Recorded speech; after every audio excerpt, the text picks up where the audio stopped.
के शुभ अवसर पर आप सभी को बहुत बहुत बधाई हो। अभी हम लगातार माँ की चर्चा कर रहे हैं, लेकिन इस परिदृश्य में एक शब्द हमको और पता होना चाहिए, माँ और मातृत्व। माँ के रूप में तो हम केवल माँ को याद कर रहे हैं, लेकिन ऐसा नहीं है कि मातृत्व के रूप में हम अपने पापा को याद नहीं कर सकते। मातृत्व वो भावना है जो दुनिया के किसी पुरुष के अंदर भी हो सकता है। सिंगल पेरेंटिंग का कंसेप्ट बढ़ रहा है और इसमें इस बात को लगातार रेखांकित किया जा रहा है कि बहुत सारे पुरुष जो हैं वो माँ की भूमिका में अपनी भूमिका का निर्वहन कर रहे हैं। तो जब जब माँ की चर्चा हो तो मातृत्व की भी चर्चा कीजिए कि हो सकता है कि कोई पिता अपनी बेटी को उसी रूप में उसका सेवा करे या उसी रूप में उसकी सारी ख्वाहिशों को पूरा करे जिस तरह से कि एक माँ अपनी बेटी या अपने संतान की ख्वाहिशों को पूरा करती है।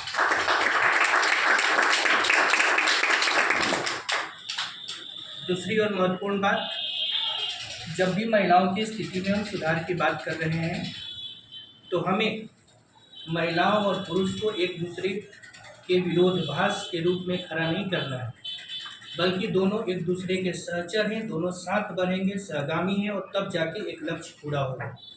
महिलाएं और पुरुष एक दूसरे के रास्तों में रुकावट के तौर पर नहीं है, विरोध के तौर पर नहीं है, बल्कि एक सिलसिला है जिसमें अलग अलग माला गुंथ रहे हैं। उस माला में जब कभी कोई कड़ी कमजोर होगी तो उसे या तो कोई पुरुष संभाल लेगा या कोई महिला संभाल लेगी।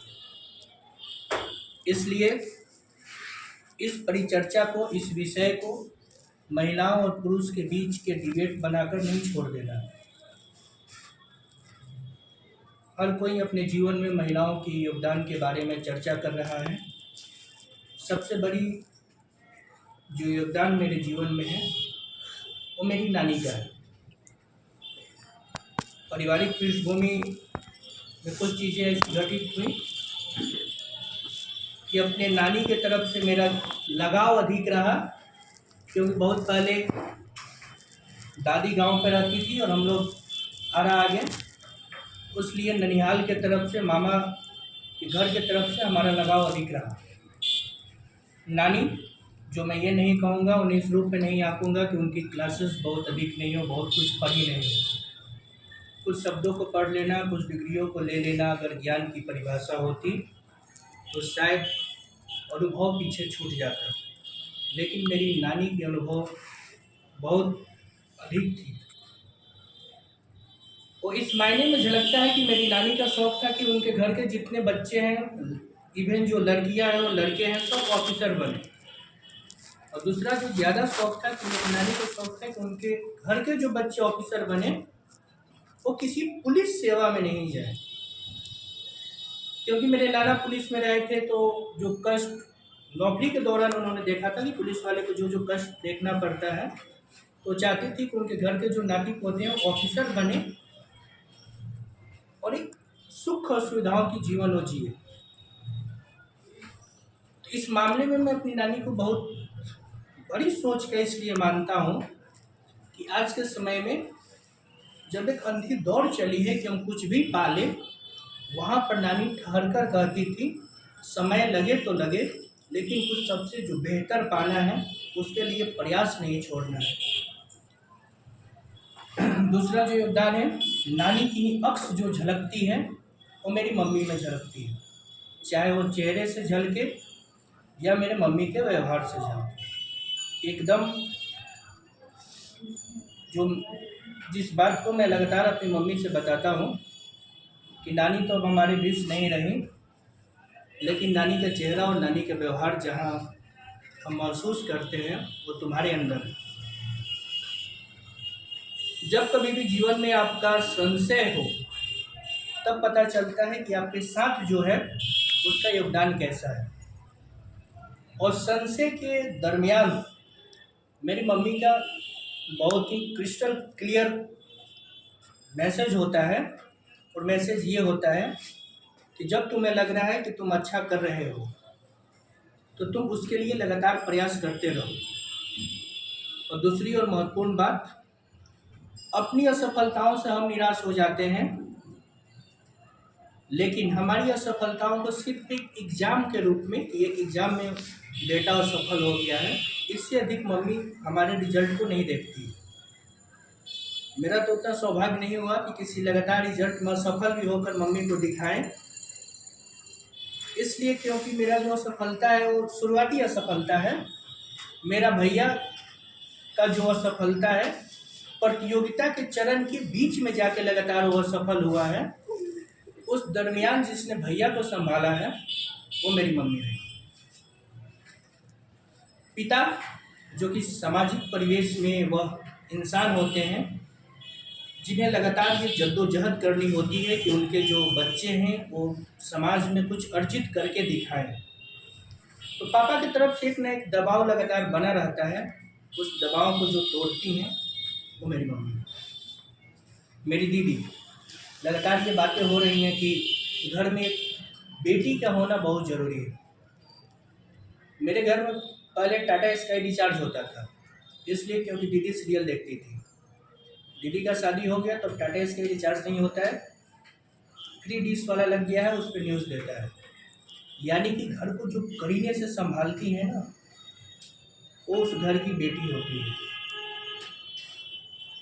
अब जैसे हम लोग को कहीं जाना हो तो मेरे घर में एक ही क्रीम है, बोरोप्लस। जब दीदी का शादी नहीं हुआ तो मेरे घर में बहुत सारा क्रीम रखा हुआ है।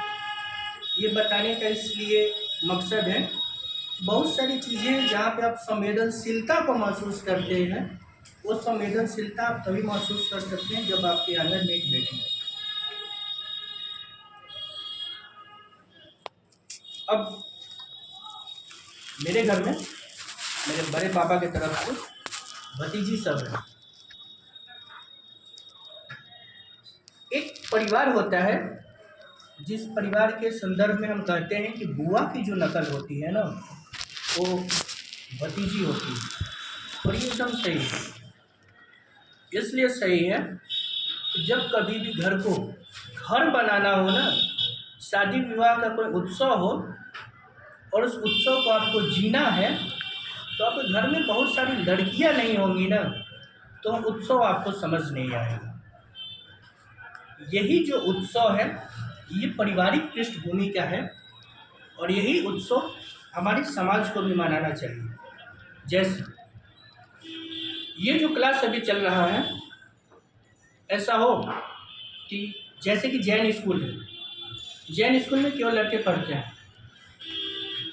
जो जेंडर सेंसिटिविटी होता है ना, वो जैन स्कूल के बच्चे नहीं सीख सकते। को एजुकेशन इसीलिए शुरू किया गया है कि आप अपने बीच में लड़कियों को देख रहे हैं तो आपको ये पता होना चाहिए कि आपकी कोई हरकत किसी और को किस तरह से प्रभावित कर सकता है। जैसे कि अभी फातिमा बताई कि ये जब पढ़ने के लिए यहाँ पे आती है, और ये केवल फातिमा की कहानी नहीं है, ये अफसोस है कि हम आज भी इसी बात पर अटके हुए हैं कि जब कभी कोई लड़की पढ़ने के लिए आगे बढ़ रही है तो उसको रोका जा रहा है। जो रोका जा रहा है वो पुरुषवादी मानसिकता का सबसे आखिरी संघर्ष चल रहा है। ये कहते हुए मुझे बहुत खुशी हो रही है कि अब जिन जिन लड़कियों को परेशान किया जा रहा है वह आखिरी संघर्ष की स्थिति में पहुंच गई हैं कि लड़के या तो उन्हें रोक दे, नहीं तो उस बेड़ी को तोड़ के ये आगे निकल जाएंगे।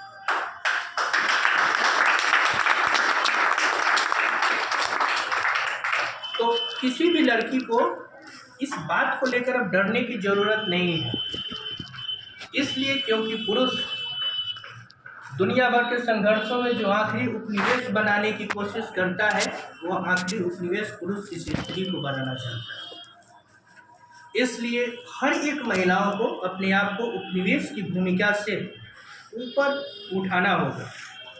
दूसरी और महत्वपूर्ण बात, लगातार ये आरोप लगाना भी कि पुरुष रोक रहे हैं, तो इसका दूसरा पक्ष भी है। या जिस स्वतंत्रता की लगातार बात लड़कियां कर रही हैं और इसमें जो एग्जाम्पल दे रही हैं कि लड़के अपने घर से निकलते हैं 2 घंटे के लिए, वो 4 घंटे 6 घंटे भी नहीं आते हैं, क्या आपको वही स्वतंत्रता चाहिए अगर आपको वही स्वतंत्रता चाहिए तो आप एक गलत राह पर चल रही हैं। वो स्वतंत्रता नहीं है, वो लड़कों को मिला हुआ वह स्वतंत्रता है जिसे उन्होंने उच्च श्रृंखलता में बदल दिया है। तो क्या लड़कियां उस उच्च श्रृंखलता की बात कर रही हैं? अगर उसका बात कर रही हैं तो यह एक निराशाजनक बात है। इसलिए इन सभी बातों का ख्याल रखना है कि आप जब कहीं भी स्वतंत्रता की मांग कर रहे हैं तो स्वतंत्रता के साथ आपको जिम्मेदारी चाहिए। आपको शाम को निकलने के लिए नहीं मिल रहा है। बात इस पर नहीं होनी चाहिए कि आपको शाम को निकलने के लिए नहीं मिल रहा है। बात इस पर होनी चाहिए कि शाम को आपका क्लास है और क्या आपको क्लास करने से रोका जा रहा है, तब जाकर एक तर्कसंगत बातें होगी। आवारागर्दी जो लड़के कर रहे हैं, उसी आवारागर्दी की अगर आप मांग कर रही हैं और उसे आप स्वतंत्रता के रूप में परिभाषित कर रही हैं, तो आप कहीं ना कहीं उस पूरे महिलाओं के आगे बढ़ने की जो आंदोलन है, उस आंदोलन को आप कमज़ोर कर रहे हैं।